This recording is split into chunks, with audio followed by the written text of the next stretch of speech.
7:52 here, Big 550, KTRS. Couple more minutes with Senator Roy Blunt, who's nice enough to stick around a busy day here. Peter Kinder announced he's running for governor. Your thoughts? He's one of the few, like you, a Republican who's able to win statewide. Well, that was actually what I was going to say. I think in any competition, you don't want to sell Peter Kinder short. He has spent a lot of time serving the state.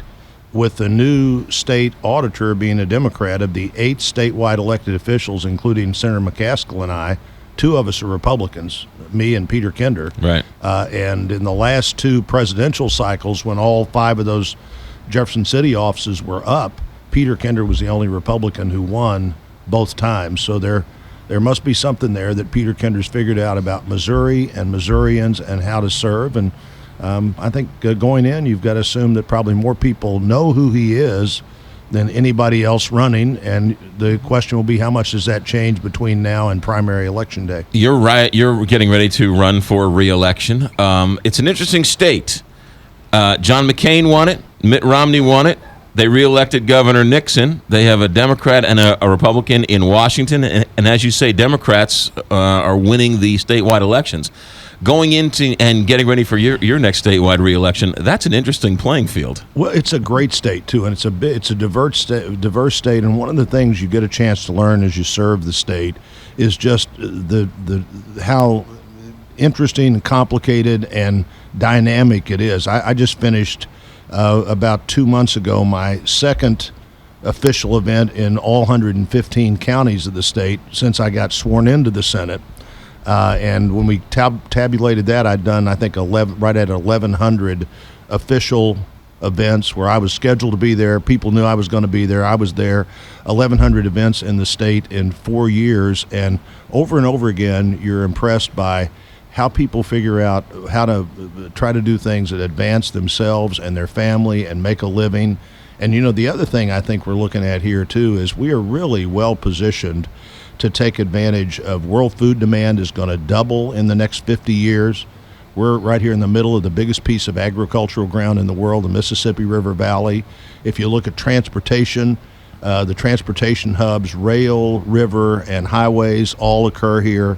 There's lots of great potential for Missouri, but I think it's more complicated than most states and more like the whole country than most states. There's some sense sometimes that, St. Louis is sort of the westernmost eastern city, and Kansas City may be more like Denver than it is St. Louis, and the Boot Heel is very Delta South, and that top tier of counties is when you cross the Iowa border, it's hard to know if you did that. And Southwest Missouri may be a little more like Oklahoma and Northwest Arkansas than the rest of the state. So it is a wonderful and fun state, but it's a state where I think people do look at individuals.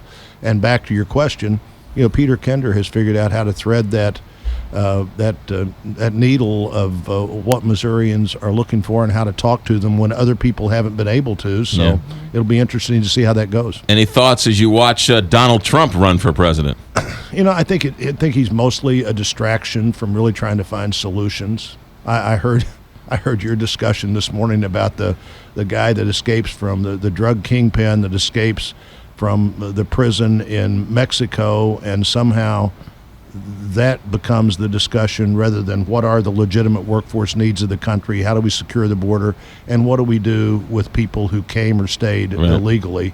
I think those are questions that the American people are ready to answer, but they want them answered in some order.